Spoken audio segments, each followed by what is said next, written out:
आस्था times, समाजसेवेची आस्था असणारं एकमेव व्यासपीठ। आज पोलीस पवार साहेबांची भेट घेतली, प्रामुख्याने काय चर्चा झाली, काय असेल या ठिकाणी आम्ही राज्यातील धनगर समाजाचे जे प्रमुख नेते मंडळी आहे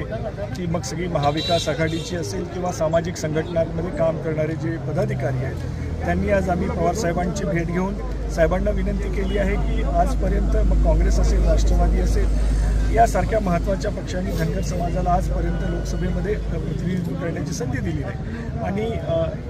या भूमिकेच्या अनुषंगाने पवार साहेबांनी आम्हाला सगळ्यांना आश्वासन दिलं आहे की माझा पूर्ण प्रयत्न राहील की इंडिया आघाडीमध्ये ज्या काही भविष्यात चर्चा होतील त्याचबरोबर महाविकास आघाडीमध्ये ज्या काही चर्चा होतील त्या चर्चेमध्ये आम्ही निश्चित हा प्रश्न मांडू की धनगर समाजाला यावेळी प्रतिनिधित्व देण्याची गरज आहे आणि धनगर समाजाचा कोणी व्यक्ती हा लोकसभेमध्ये गेला पाहिजे अशा प्रकारची त्यांनी एक प्रामाणिक इच्छा आमच्यासमोर व्यक्त केली आणि त्यांनी सांगितलं की मी तो सर्वतोपरी प्रयत्न करणार आहे आणि त्यांनी हे देखील सांगितलं की प्रामुख्याने बारामतीमधला जो धनगर समाज आहे त्या ठिकाणचे जे काही आमचे धनगर समाजाचे प्रमुख नेते मंडळी आहेत हे माझ्या कठीण वेळीसुद्धा माझ्या पाठीशी उभे होते आणि मला या समाजाची पूर्ण जाण आहे आणि निश्चितपणाने मी या समाजाच्या अधिकाराची लढाई लढेल या पद्धतीचं त्यांनी आम्हाला स्पष्ट असं आश्वासन जे आहे आजच्या बैठकीच्या माध्यमातून दिलं आहे। वारंवार धनगर समाजाच्या मताचा राजकारणापुरता वापर केला जातो, मात्र कुठेतरी महाविकास आघाडीकडून धनगर समाजातील नेत्यांना किंवा तरुणांना डावललं जाते का आणि पवार साहेबांमध्ये तुमची आणि तुमची जी चर्चा झाली त्यामध्ये पवार साहेब धनगर समाजाच्या उमेदवारांबाबत सकारात्मक आहेत का? म्हणजे पवार साहेबांनी अतिशय स्पष्टपणाने सांगितलं आहे की मी इंडिया आघाडीमध्ये या समाजाला प्रतिनिधित्व देण्याची पूर्ण भूमिका मांडणार आहे आणि त्यांनी हेही सांगितलं स्पष्टपणे की काही ठिकाणी माझा आग्रह राहील की ही जागा तुम्ही जर या वर्गासाठी सोडणार असाल तर माझी त्याला सहमती आहे। याही पद्धतीने त्यांनी स्पष्ट अशी भूमिका घेतली। त्यांनी सांगितलं की काँग्रेस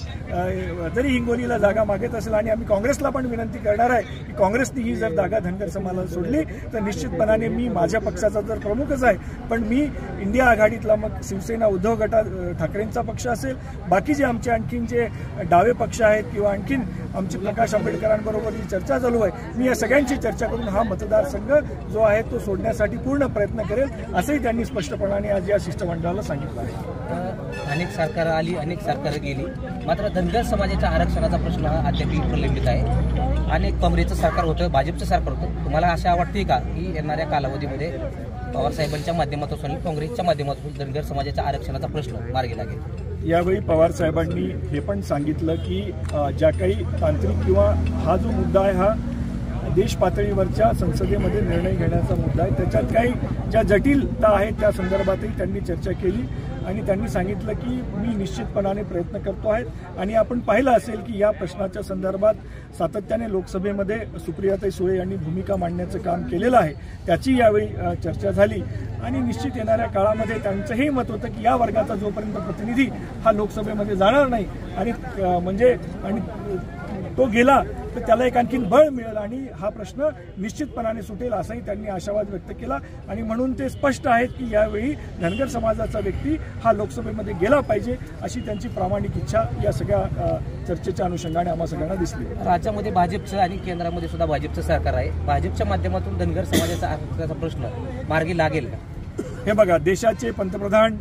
यांनी 2014च्या रॅलीमध्ये याच पश्चिम महाराष्ट्राच्या सोलापूरच्या सभेमध्ये सांगितलं होतं। त्याचबरोबर जे राज्याचे भाजपचे कर्ते धरते आहेत, राज्याचे उपमुख्यमंत्री देवेंद्र फडणवीस यांनी तुमच्या बारामतीत सांगितलं होतं की आमचं सरकार आल्याबरोबर पहिल्या कॅबिनेटमध्ये आम्ही हा निर्णय करू, परंतु त्यांनी आजपर्यंत काही केलं नाही। या समाजाच्या मतांवरती सत्ता भोगली त्यांनी, मग 14मध्ये लोकसभेमध्ये येण्याचा विषय असेल, 14मध्ये या राज्यामध्ये सत्तेचा येण्याचा विषय असेल की 19मध्ये सत्तेमध्ये येण्याचा विषय असेल, केवळ त्याचा वापर होतो आहे। काही समाजातल्या नेत्यांना हाताशी पकडून ते या पद्धतीने राजकारण करतायत, परंतु ते आज त्यांचं पूर्ण बहुमताचं सरकार हे राज्यात आहे आणि देशात आहे। ते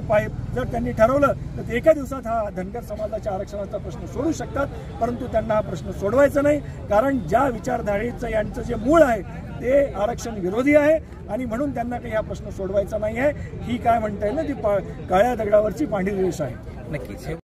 आमच्या नवीन बातम्या पाहण्यासाठी आजच आमच्या आस्था टाइम्स न्यूज चॅनलला YouTube वर सबस्क्राईब करा आणि बेल आयकॉन प्रेस करा।